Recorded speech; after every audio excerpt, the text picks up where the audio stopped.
There are moments in every believer's life when the noise of the world becomes deafening, and yet heaven seems quiet. You pray, but there's no echo. You cry, but there's no response. You seek, but all you find is silence. And in that silence, doubt creeps in. The enemy whispers, "Where is your God now?" You begin to wonder if he's even listening.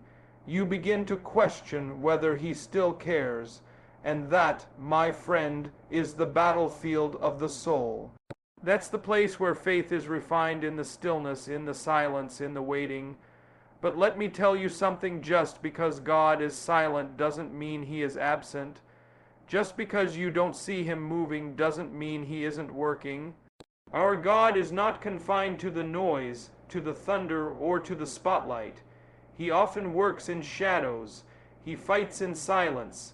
He operates in dimensions we cannot see, understand, or measure. God's silence is never without purpose. His stillness is never without strategy. If you read the Bible, you'll see that some of God's greatest moves were preceded by complete silence. Before the walls of Jericho fell, the people had to walk in silence for 6 days. Can you imagine the confusion? Can you imagine the questions running through their minds? Why aren't we fighting? Why aren't we speaking? But they obeyed. And on the 7th day, when the silence was broken with a shout, the walls came down. The silence was a setup for the victory. Think about Jesus. After he died on the cross, there was silence for 3 days. Heaven did not thunder. Angels did not sing. The skies didn't part. There was nothing but silence. It looked like defeat. It looked like darkness had won. But deep in the heart of that silence, a plan was unfolding. God was moving. Jesus was not in the tomb doing nothing. He was conquering death, hell, and the grave. He was taking back the keys. He was rewriting the story of mankind. And then, on the 3rd day, resurrection came bursting forth, proof that silence is not absence, and stillness is not inactivity. We must learn to discern God in the quiet seasons. You see, in our culture today, we've grown uncomfortable with silence. We equate activity with productivity. We think if something isn't loud, it's not powerful. If it's not visible, it must not be real. But God doesn't play by those rules. He says in Isaiah 55:8, "My thoughts are not your thoughts, neither are your ways my ways." That means his timing, his methods, and even his silence serve a purpose that transcends our understanding. Look at the life of Job. Job lost everything: his wealth, his health, his children, his dignity. He cried out to God with pain and confusion, and for a long time God said nothing. But God was not absent. He was listening. He was watching.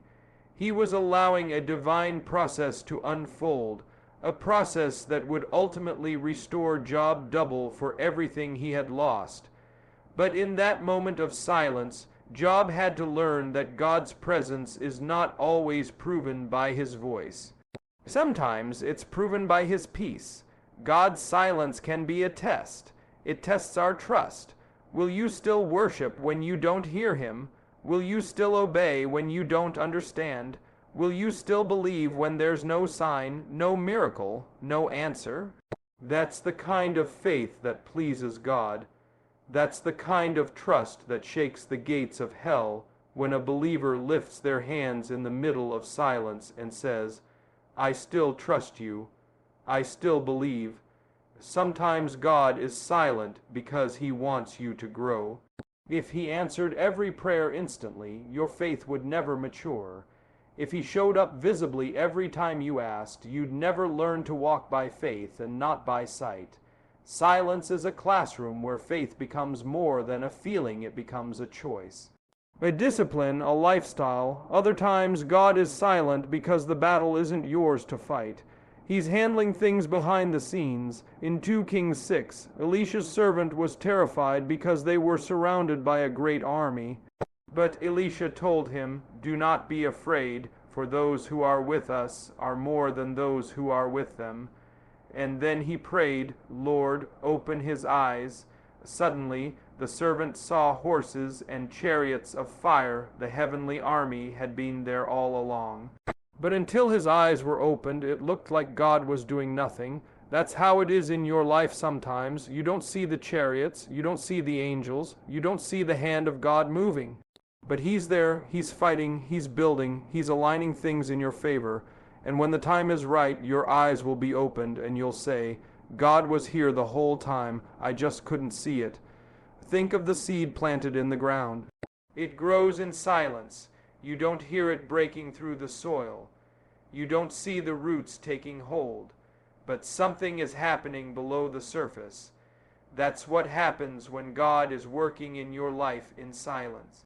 You may not hear anything, you may not see anything, but something is growing, something is shifting.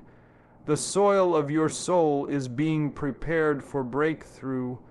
Even in the natural world, some of the most powerful forces operate silently. Gravity holds the planets in place, yet it makes no sound. The heart beats faithfully within your chest, yet you don't hear it unless you stop to listen. Oxygen fills your lungs, and you breathe life every moment, but it enters without a sound. Should we expect the Creator of all these things to always shout when He moves, or should we learn to trust the quiet? God is not like man. He doesn't need to explain himself. He doesn't need to announce his arrival. He doesn't need to prove himself through noise. His silence speaks of his sovereignty. His stillness speaks of his strength, and his timing is always perfect, even when it feels delayed. There's a realm beyond what we can touch, beyond what we can see, beyond what we can understand with our limited earthly minds. That's the spiritual realm, and it's more real than the ground you stand on. It's more active than the streets we walk, more intense than any war fought with weapons. It's the place where destinies are shaped, battles are waged, and victories are secured before they ever break into the natural world. When God fights your battles, He doesn't start in the courtroom. He doesn't begin at the doctor's office. He doesn't start with your bank account. He begins in the spirit because that's where the real war is. The Bible is full of proof that everything we see in the physical is simply a manifestation of something that already took place in the unseen. That healing you're waiting for, it's already been won in the spirit. That breakthrough you're praying for, it's already been declared over your life. That storm you're walking through right now, the victory has already been settled, not in your timeline, but in eternity. The problem is, we often forget that we are spiritual beings having a temporary earthly experience, not the other way around. We see things falling apart, relationships, health, finances, and we think that's where the battle starts. But God doesn't deal with symptoms. He goes after the source. He goes after the root. And roots are always hidden underground, out of sight. The real fight is spiritual. That's why Paul wrote in Ephesians 6:12, "For we wrestle not against flesh and blood, but against principalities, against powers, against rulers of darkness in this world, against spiritual wickedness in high places." You're not fighting your boss. You're not fighting your spouse. You're not fighting your circumstance. You're up against something deeper, something older, something invisible, but praise God, it's also defeatable. There was a moment in Daniel's life where this truth exploded into reality. Daniel had been fasting and praying, seeking God for understanding, and nothing happened, not for a day, not for a week, but for 21 days, total silence. Then an angel appeared to Daniel and said something powerful. "From the first day you set your heart to gain understanding. Your words were heard, and I have come in response to them. But the prince of the kingdom of Persia withstood me 21 days. That means the answer was released immediately. but warfare in the spirit delayed its arrival. While Daniel saw nothing changing on the outside, in the invisible realm there was conflict, resistance, and angelic intervention on his behalf. How many of us are in that same place right now? You've been praying, you've been standing in faith, you've been waiting, and it seems like nothing is shifting. But what if I told you that heaven already dispatched your answer? What if I told you that God has already released the provision, the healing, the open door, and the resistance you feel is only evidence that the breakthrough is on its way? Don't be discouraged by the delay. Sometimes delay is simply the sound of spiritual battle.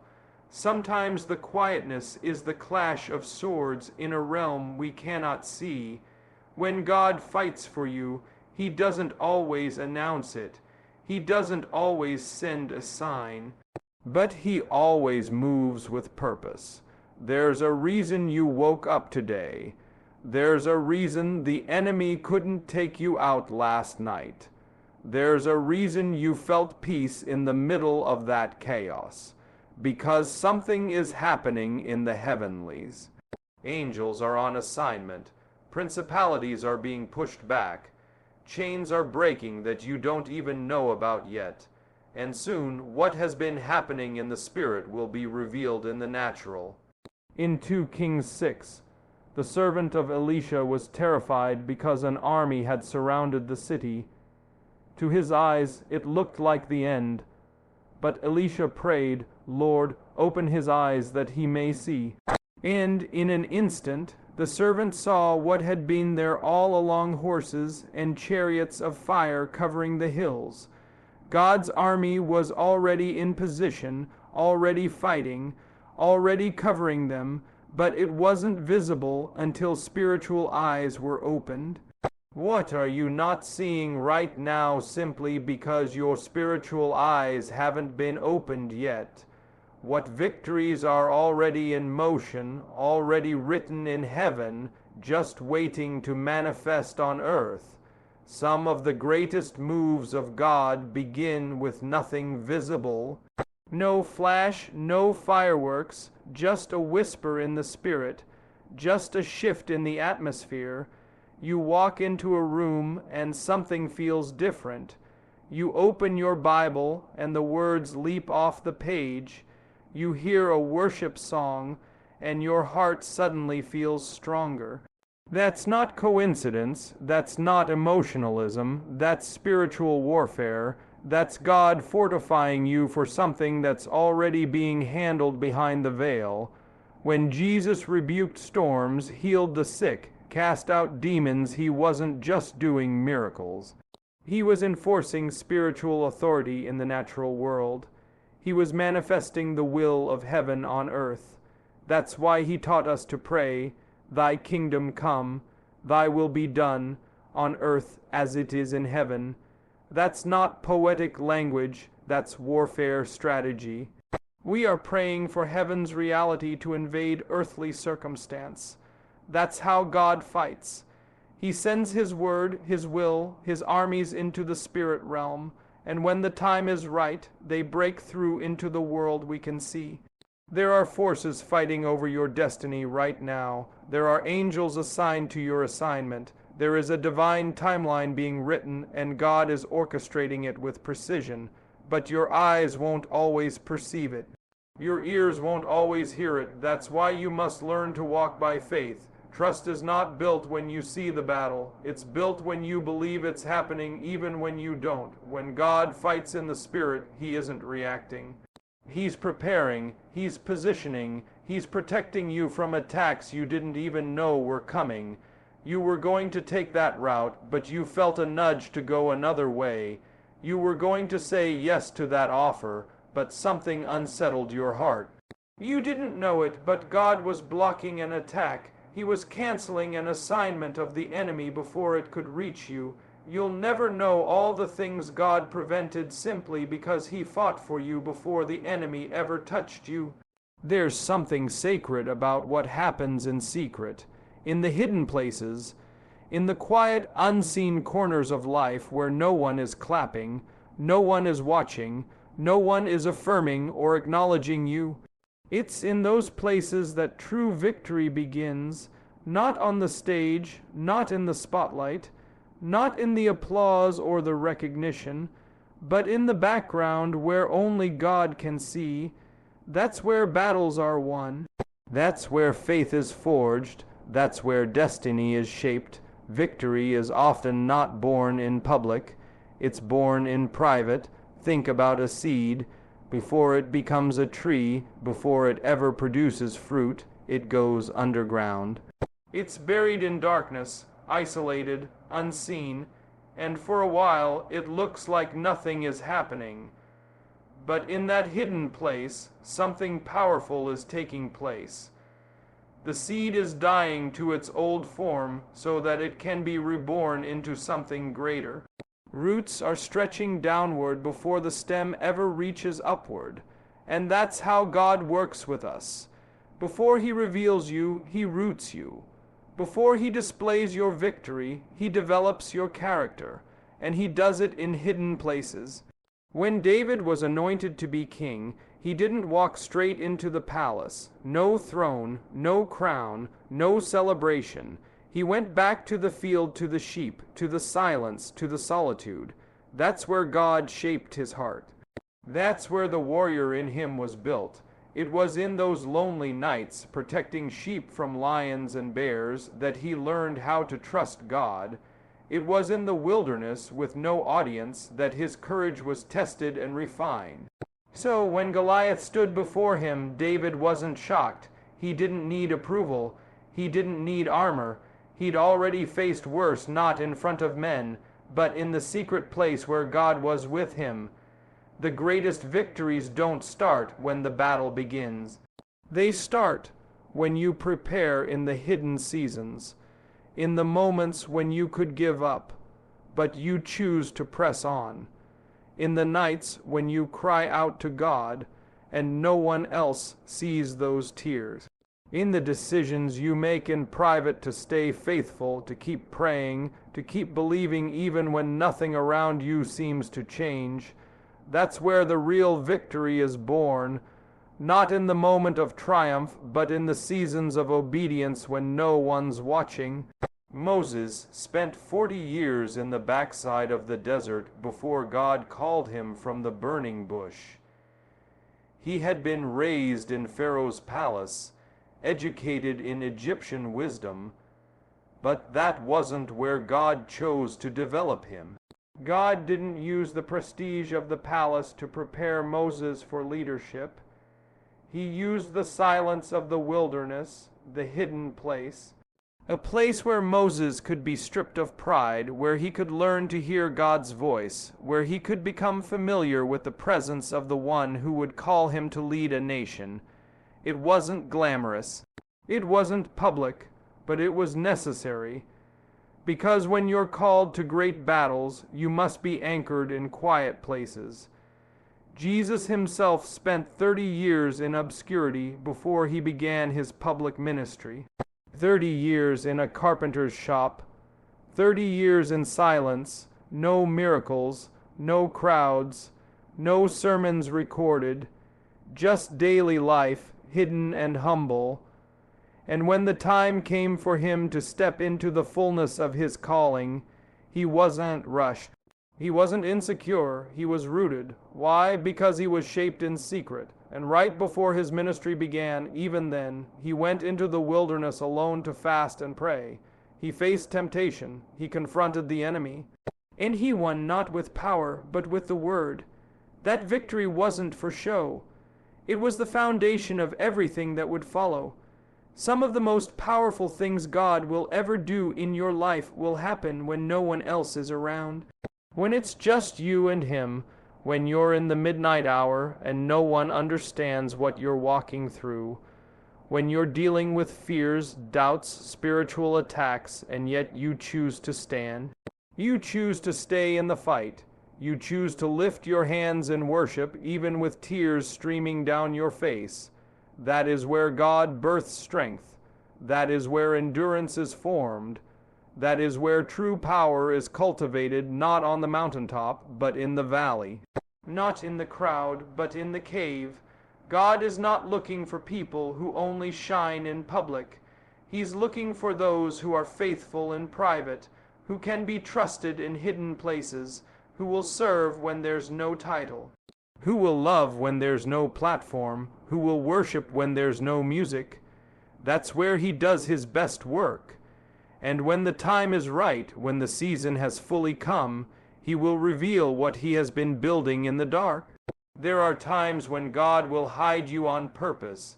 You may feel overlooked, forgotten, unseen, but you are not being ignored, you are being preserved, protected, positioned, like Joseph, thrown into a pit, sold into slavery, locked in a prison, all before he ever sat in the palace. If you looked at his life through the lens of comfort, you'd think he was losing, but God was working a plan. God was aligning everything behind the scenes, and when the victory came, it was undeniable. But make no mistake, the victory didn't begin in Pharaoh's court.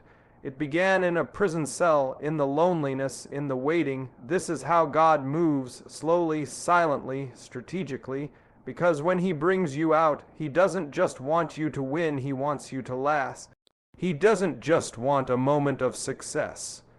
He wants a lifetime of impact, and that kind of durability is only forged in hidden places, when no one is clapping, when no one is watching, when it's just you, your struggle, your faith, and your God. Faith has never been about understanding everything. It's not about having all the answers, seeing all the steps, or hearing constant reassurance from heaven. Real faith is forged in silence, in moments when God doesn't say a word. In seasons when prayers feel like they're bouncing off the ceiling, when heaven is quiet and the only sound you hear is your own heartbeat pounding against a wall of doubt. That's where true trust begins. Not when God speaks, but when he doesn't. Not when the answer comes immediately, but when it delays. Not when the path is clear, but when it disappears. That's when you learn what faith really is. It's easy to trust when everything is going your way, when doors are opening, when signs are everywhere and confirmations come in waves. But what about when God says nothing? What about when you're standing in the middle of a decision and there's no direction? What about when the diagnosis comes and no miracle follows? What about when the promise God gave you still hasn't shown up and it's been months, years, maybe decades? Faith isn't proven in the shout, it's proven in the silence. Abraham was given a promise that he would be the father of many nations, and yet after that word was spoken, there was a long stretch of silence. Years passed, no son, no sign, just silence, and still Abraham believed. Not perfectly, not without struggle, but consistently.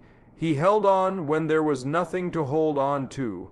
That's what faith looks like, not clinging to what you feel, but standing on what he said, even when he hasn't said anything in a long time.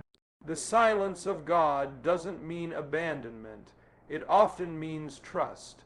When a teacher is silent during a test, it doesn't mean they've left the room. It means they're watching to see what you've learned. God's silence is a sacred test. Will you still believe when the goosebumps fade? Will you still pray when nothing changes? Will you still praise when the report looks worse instead of better?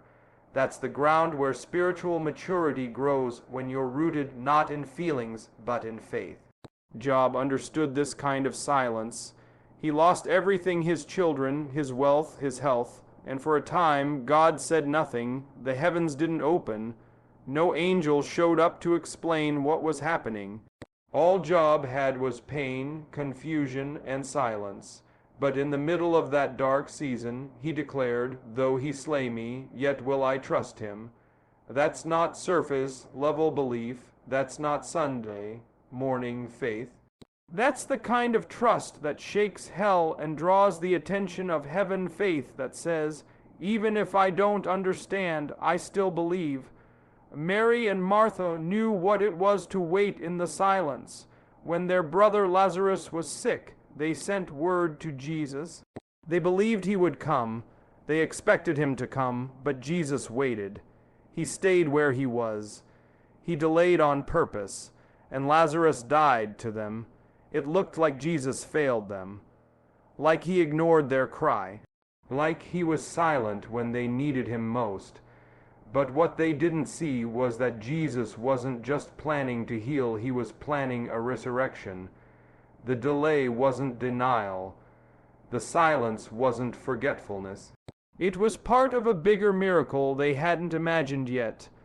There are moments in your life when it feels like God has stepped back, like the voice you once heard so clearly is now distant, like the intimacy you once felt has gone quiet.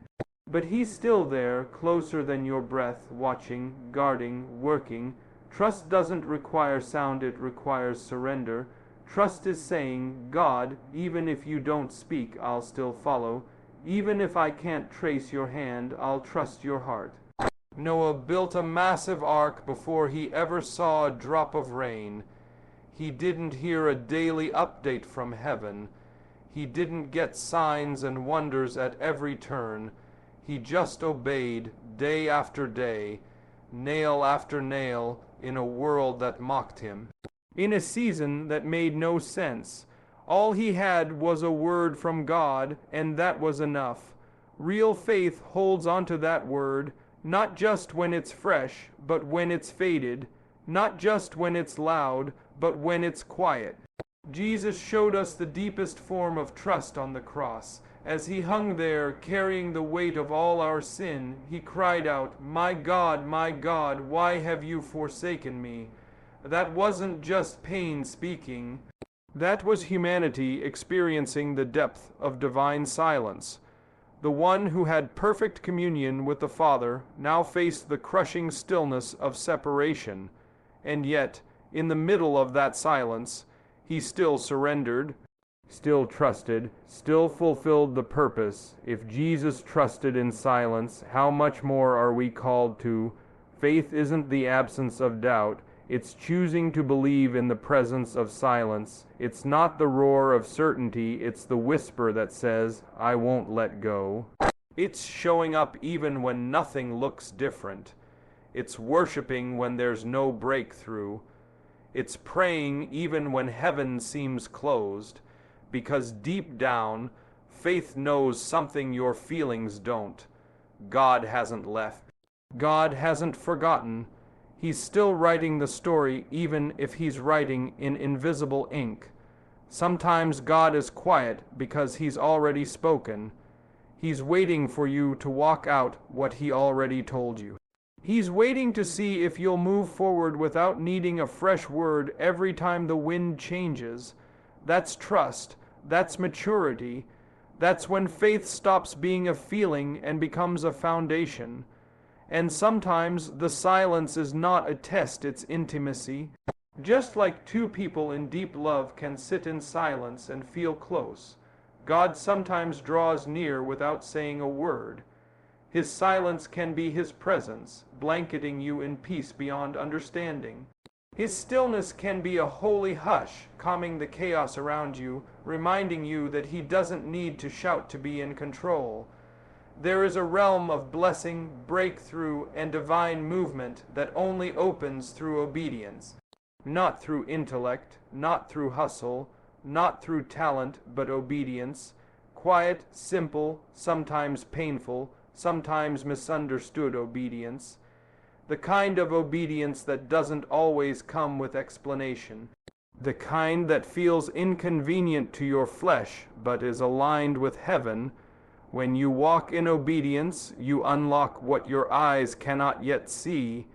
You step into strategies, movements, alignments, and divine interventions that are already waiting for you on the other side of your yes. Obedience is not just about doing what you're told, it's about trusting the one who told you. Even when you don't see the full picture, even when it doesn't make logical sense, even when your emotions are screaming something different. Obedience is saying, God, I don't need to understand it, I just need to follow it. Because obedience activates heaven's involvement. It triggers angelic assignments. It shifts atmospheres and reroutes demonic plans without you even knowing it. When God told Abraham to leave his country, his family, and everything familiar, he didn't hand him a map. He didn't show him the destination. He simply said, "Go to the land I will show you." That's it. And Abraham went. That one act of obedience became the doorway to a covenant that changed the world. It wasn't a grand speech or a miraculous event, it was a step into the unknown. And as Abraham walked, God unfolded the strategy. As he moved, God revealed the next step, but nothing would have been revealed without obedience. Some of the answers you're praying for will not come until you move. Some doors will not open until you take the step. Obedience isn't just about being right, it's about being positioned. Positioned for miracles, positioned for provision, positioned for purpose. Because while you're waiting on God to move, He's often waiting on you to obey. There are some things He will not reveal until He knows you trust Him enough to go without seeing the full path. Think of the Israelites standing before the walls of Jericho. They were warriors, they had weapons. But God didn't give them a battle plan. He gave them a walk, march around the city, one time each day for 6 days, then 7 times on the 7th day, no shouting, no fighting, just walking. That was the strategy. And it made no sense in the natural, but in the spiritual realm, something was shaking. That obedience released divine movement. What looked like a simple walk in circles was actually tearing down strongholds. It was activating heavenly power that no human plan could accomplish. Obedience is not passive, it's powerful, it's prophetic. It declares to the enemy, I don't need to know how this ends, I know who's leading me. It tells God, you have my yes, even when I don't have the details. And that kind of trust invites divine blueprints that go beyond human understanding. God doesn't need your opinion, He needs your obedience, because your obedience places you under the covering of His wisdom. Naaman, a commander of the Syrian army, was mighty and respected, but he was also a leper. And when he went to Elisha for healing, the instruction seemed offensive, go dip yourself in the Jordan River 7 times. That was it. No dramatic prayer, no special ritual, just obedience. And at first, Naaman resisted. It was too simple, too undignified. But when he finally humbled himself and obeyed, his healing came. Not because the water had power, but because obedience released the strategy of God. A divine result came from a humble act. Sometimes the smallest acts of obedience bring the greatest release. Forgiving someone who hurt you, tithing when money is tight, praying when you don't feel like it. Apologizing first, saying no to a tempting opportunity, saying yes to something you don't feel ready for. These decisions may feel insignificant in the moment, but in the spirit they shift entire futures. Obedience always has a ripple effect. What you do in faith today can bless generations tomorrow. When Jesus told Peter to cast his net on the other side of the boat after a night of catching nothing, it sounded unnecessary. Peter was the fisherman. He knew the water, the timing, the conditions, but something in him obeyed. Nevertheless, at your word, I will let down the net. That one act led to a miracle, a net, breaking boat, sinking catch of fish, not because Peter fished harder, but because he obeyed quicker. When you do it God's way, the outcome carries God's weight, His strategy, His abundance. God doesn't always speak in thunder or visions. Sometimes He gives you a quiet prompting, a still small voice that says, call them, go there, stay here, wait, and you might not understand it, but on the other side of that whisper is a wonder. Some of the most powerful moves of God are quiet until they manifest, like a seed growing underground, like an army moving in the night, like a door unlocking behind the scenes. That's what obedience does. It opens divine strategies while you keep walking by faith. Your obedience also impacts others. It's never just about you. When Noah obeyed and built the ark, he saved his family. When Esther obeyed and stepped into the king's presence, she saved a nation. When Mary obeyed and said, "Let it be unto me according to your word," she carried the Savior of the world. God's strategies are generational. Your yes can be the reason someone else gets free. Your surrender can be the key that unlocks a miracle for your children, your community, your future. And sometimes obedience looks like staying in the assignment, staying in the place God called you to when you feel overlooked or undervalued. Sometimes it means doing the last thing God told you even when you haven't heard anything new. Because obedience is not always about going, sometimes it's about remaining. Trusting that if God hasn't changed the instruction, the strategy is still active. When you walk in obedience, you are not walking blindly. You are walking with authority, with alignment, with heaven backing you. Divine strategies are not always complicated. Sometimes they are as simple as go, wait, speak, be still, but in those words lies power to part seas, heal wounds, defeat giants, and shift the course of history. Obedience opens the door to things your natural mind could never anticipate. It positions you not only to see miracles, but to become one. There is a divine rhythm to the kingdom of God, and it does not always align with the rhythm of the world. The world says hustle, grind, strive harder, do more, fix it now. But heaven often moves in stillness, in surrender, in trust, not in anxious striving, but in confident resting. There is a place in the Spirit where you can rest, not because everything makes sense, not because every answer has arrived, but because you know who holds it all together. Heaven moves not because you panic, but because you trust. The battle is not won by your effort alone. It's won when you align with the one who has already secured the victory. Rest in God is not laziness. It is not passivity. It is a posture, a position of faith. It is the confident assurance that your Father in heaven does not sleep, does not forget, does not abandon. When you can't see the path forward and yet your soul is at peace, that's trust. That's when heaven is working.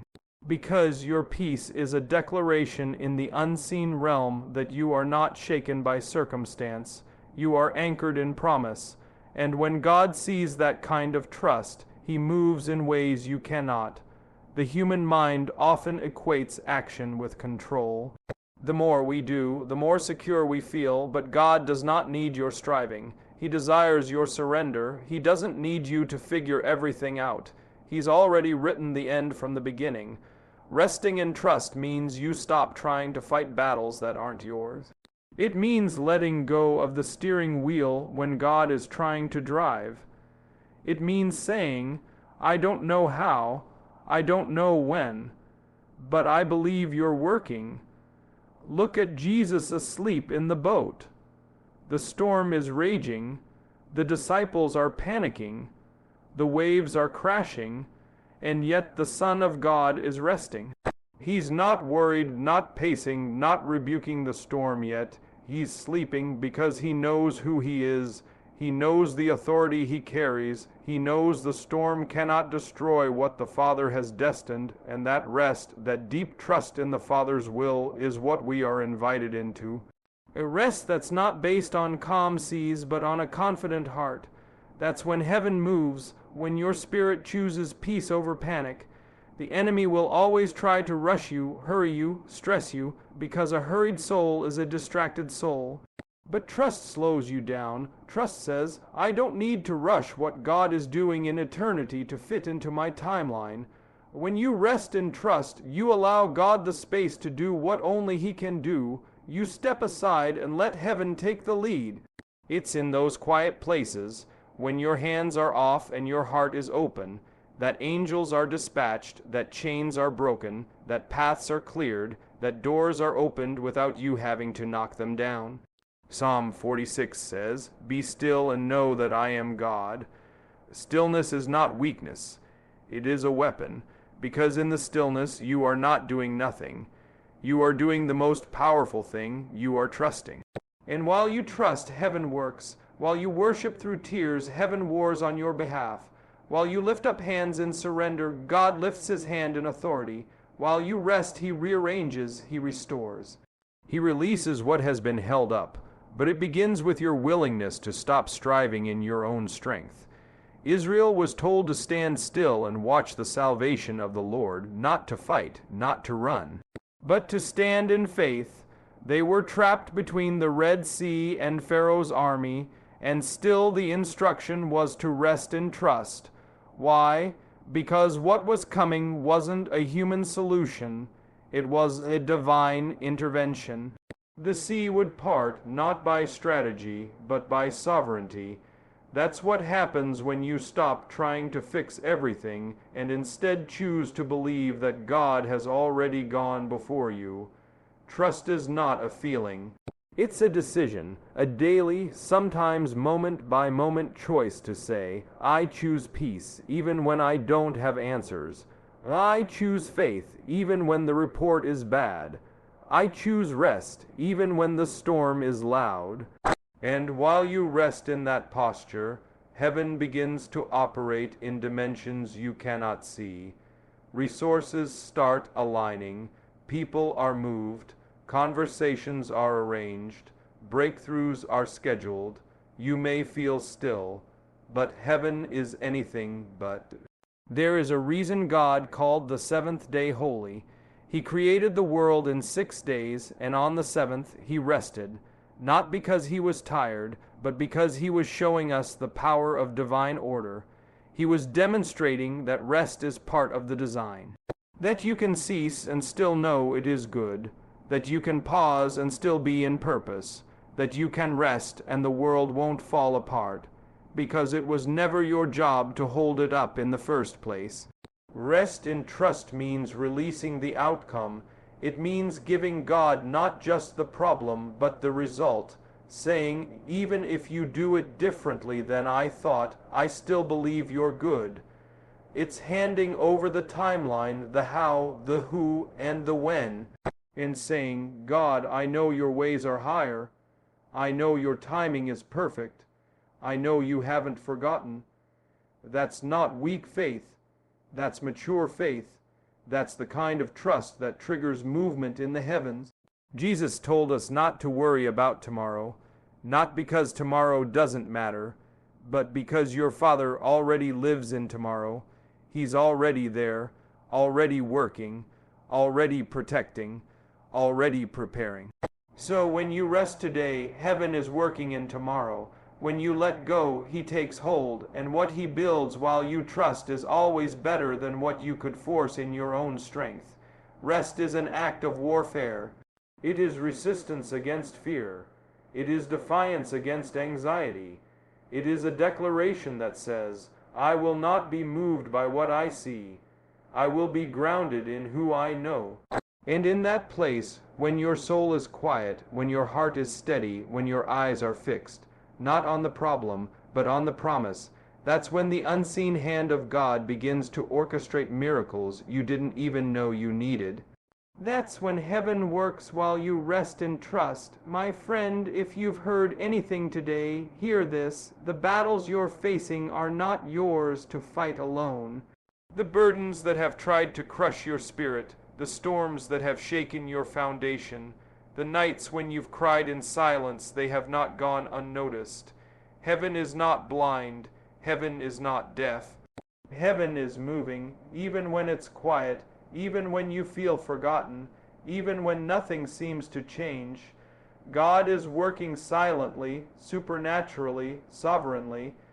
There are battles he is fighting behind the scenes that would overwhelm you if you saw them. There are doors he's opening that no man can shut. There are chains being broken that you didn't even know were on your soul. And the beauty of it all, you don't have to earn it. You don't have to strive. You don't have to figure it all out. You just have to trust. Trust like Abraham, obey like Noah, rest like Jesus in the boat, stand like Moses at the sea, believe like David with a sling. Heaven is not activated by your panic, it's moved by your faith. And that faith, even the size of a mustard seed, is enough to move mountains.